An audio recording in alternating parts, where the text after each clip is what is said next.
Hi hello வணக்கம் மக்களே, நான் உங்க லீகல் கன்சல்டன்சி. யூஏஇல நீங்க ஒர்க் பண்ற கம்பெனில உங்க கம்பெனிக்கு தெரியாம உங்க கம்பெனில இருந்து டேட்டாவை ஆக்சஸ் பண்ணி நீங்க பர்சனலுக்கு யூஸ் பண்ணாலோ இல்லைன்னா வெளியே யாருக்காவது ஷேர் பண்ணாலோ என்ன அஃபென்ஸ் ஆகும்னு சொல்லி உங்களுக்கு தெரியுமா? அதே மாதிரி பண்றவங்களுக்கு சிவியர் பனிஷ்மெண்ட் இருக்கு. என்னங்கிறத வாங்க பார்க்கலாம்.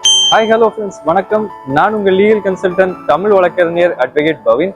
எஸ், யூஏஇல நீங்க ஒர்க் பண்ற கம்பெனில உங்க கம்பெனிக்கு தெரியாம நீங்க கம்பெனி டேட்டா ஷேர் பண்ணி நீங்க பர்சனல் யூஸுக்காக பர்சனல் கெயினுக்காக யூஸ் பண்ணாலோ ஆர் நீங்க டேட்டாஸை வேற கம்பெனிஸ்க்கு பெனிஃபிட்ஸுக்காக ஷேர் பண்ணாலோ அது ஒரு கிரிமினல் அஃபென்ஸ்.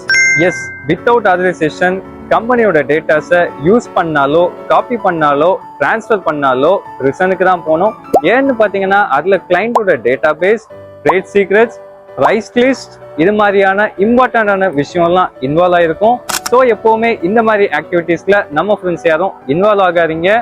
இந்த ஆக்டிவிட்டி பண்றவங்களுக்கு யூஏல சைபர் கிரைம் லா படி சிவியர் அஃபென்ஸ் கன்சிடர் பண்ணி அவங்களுக்கு up to 1 million gram fine plus jail time இருக்குது. ஸோ எப்பவுமே இந்த விஷயத்துல யாரும் இன்வால்வ் ஆகாம கேர்ஃபுல்லா இருந்துக்கோங்க.